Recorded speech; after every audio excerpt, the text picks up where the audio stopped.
we're good. We're shooting. Okay. A little disclaimer before I start, I guess. This lecture definitely goes against the grain of what a lot of our lectures have to do, and I don't think this is maybe the crowd of people that will find this lecture the most interesting.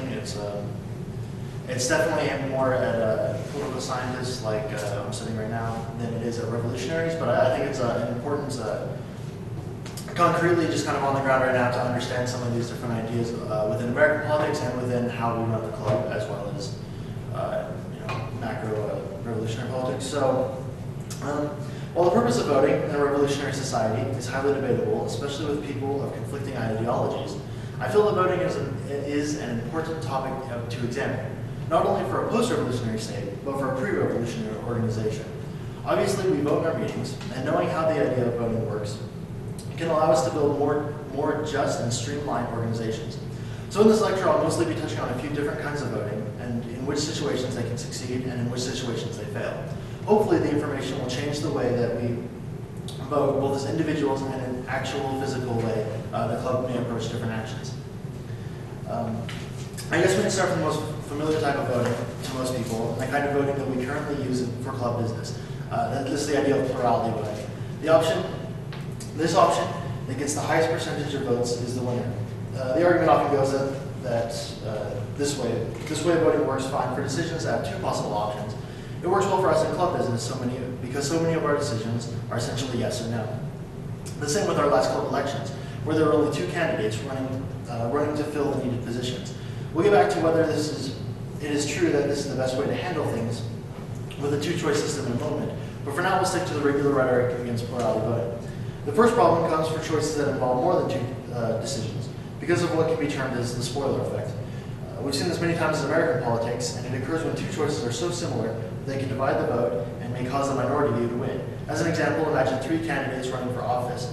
Candidate A and B are both Republicans, but A is far more conservative, while C is a Democrat. In this example, let's assume that 60% of the voting population would prefer to have a Republican candidate elected, to the 40% of the population wanting to elect a Democrat. However, the voting Republican bloc splits its vote along the preferences. Both candidate A and B get roughly 30%, leaving candidate C the winner, despite the big picture calling for a majority of Republican votes. This is an obvious example, but it goes much deeper than when first analyzed, and becomes more troublesome when you realize that candidate B doesn't even need to get 30% of the vote, but a mere 11% to sway the outcome for the minority. In fact, research has shown that as many as 8 U.S. presidential elections have been decided by this spoiler effect. The other major problem with plurality voting is one that is much more annoying in the confines of a bourgeois political system, in the way that plurality voting necessarily draws candidates towards the middle. Assume that two candidates are running, and there is no chance for a split vote between ideologies. You are either with X or with Y. Numerically, you know you will have the votes of the radicals on your side. They would rather have you than someone who is even slightly further away from you. This forces you to go to as far to the middle as you possibly can in order to get as much of the independent vote as possible. And of course, the opponent does the same. If they don't, they will be jumped in position and beaten in the election. It's not a joke when it's not a joke when they say that elections are decided by housewives who can't make up their minds in Minnesota, because the election is strategically played out. It will always be a fight for the independents that lie between the two candidates, and the gap will always be as small as possible. The next method we can look at is called the Condorcet method. This method entails a series of one-on-one competitions, and the choice that beats every other choice is the winner. Going back to our candidate example, this would mean that first you would compare A to C, and A wins with 60% to 40%. Then B to C, B wins with 60% to 40%.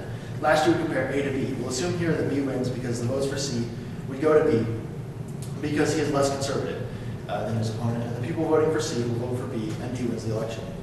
However, there's a large problem that can come with the given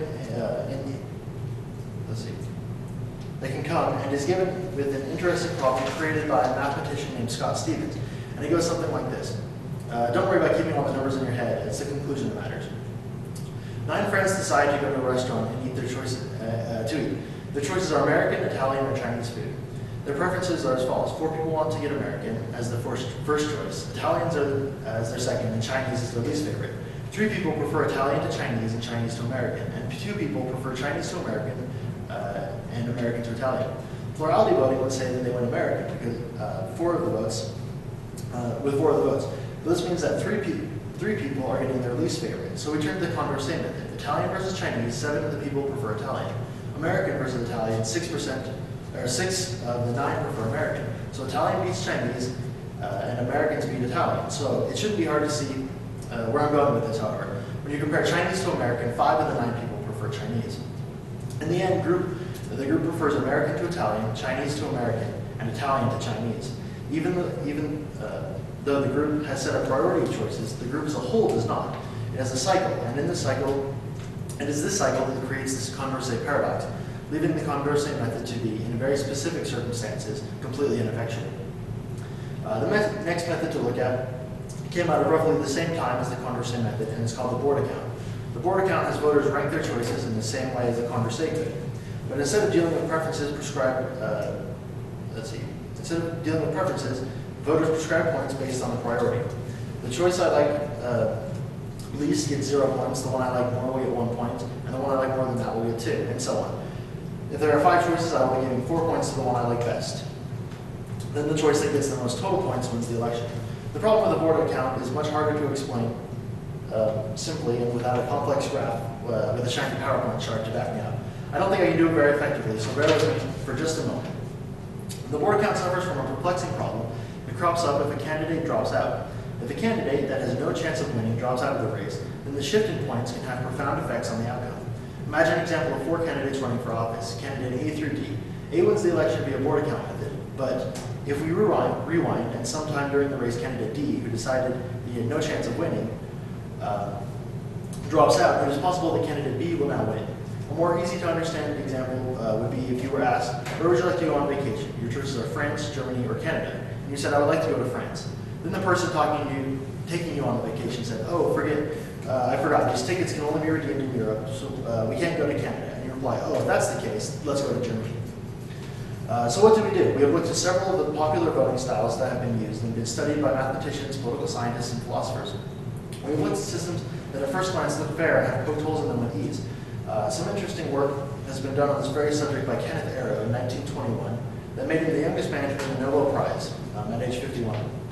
He looked at voting methods and assumed that every voter would have a preference and a list of lesser preferences that would follow that. He took the information and asked himself what a good voting system would have, and he came up with 4 traits that a good voting system must contain. First, he said that cycles of preferences, like the kind we saw in the Condorcet method, had to be eliminated. Kenneth referred to his number 2 trait as the independence of irrelevant alternatives. What this means essentially is that it must not have the possibility of an odd outcome that we saw in the board account. In other words, if you want to go to France, you have to stay with France despite the fact that Canada is out. If society decides that A is better than B with C around, it must also decide that A is better than B without C. Note that plurality voting fails in this trait as well. The third trait Arrow called unanimity, which simply means that if every voter prefers A to B, then the system must rank A higher than B. What does this leave us? Well, in a matter of speaking, it leaves us with one way of voting that meets even 3 of these requirements. That is that we all vote and gather the votes. We then throw all the votes away except for one. In other words, a dictatorship. If you add the 4th trait, as Arrow did, saying dictatorships are not okay, then you're out of luck. This impossibility of voting system to meet these simple sounding requirements is referred to in Arrow's impossibility theorem. Ideas, of course, have cropped up from controversy of this idea, mainly the idea of proportional representation, where instead of voting for or containing a single office like a president, there is an elected body in which the percentage makeup of the body mirrors the makeup of the voting population. Here, the most popular voting system is the single transferable vote, or STV, and it works like this. Let's say there are 15 candidates for 5 seats open in public office. The voters rank each of the 15 candidates before order. The ballots are then sorted by first place choice. Candidates that make the quota are elected. If there are seats remaining, the candidate with the least number of votes is eliminated and you count the ballots again. This continues until all the seats are filled. When voting for a single candidate in this fashion, it is called instant runoff voting and mimics what would happen in a series of runoff elections in which the candidate receiving the least vote is eliminated until there is a majority. One major problem with IRV voting comes from the problem that is termed monotonicity, in which it is possible to make a candidate lose by ranking him higher or win by ranking him lower. A moderate candidate that is squeezed on both sides by more extreme viewpoints can receive very few votes and be eliminated early on, even if down the line he could easily obtain the majority. So what this means for a club is slightly skewed, I think, by me and more doing research than actually kind of planning the speech to target the club in general. I think that we should keep some of these ideas in mind, especially for our next few presidential elections, with the hopes that I know we're having of having more candidates run and more serious platforms considered. So I think it's useful to consider, but maybe not completely relevant to this club. So I apologize for that. Other than that, there you go.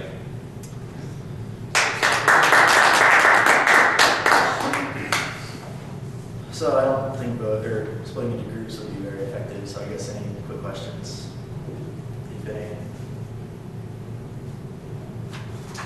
Yeah, would you say that our electoral college is like the last one you suggested then? Is that, I didn't exactly get exactly what you're saying. The last one is more like parliamentary systems, and so it's a lot harder to find in kind of systems, I think. That's where you have to fill X seats with X candidates. Right, and so you vote, and the percentage of, say, votes that go to party X, that's the percent of seats that they get, essentially. So, I mean, you're voting for a president. So it's nothing like the electoral college. No, our president really is pretty much just broad voting, which is why we have, such a staunch two-party system mingled with, complete centrists when it comes to issues. So what's next? Revolution. Revolution sounds good, man. Yeah, more I'm just saying. Yeah. More dictatorships. Come on. All right. All right. Nick, did you have a question? Oh, I was just wondering, so like, how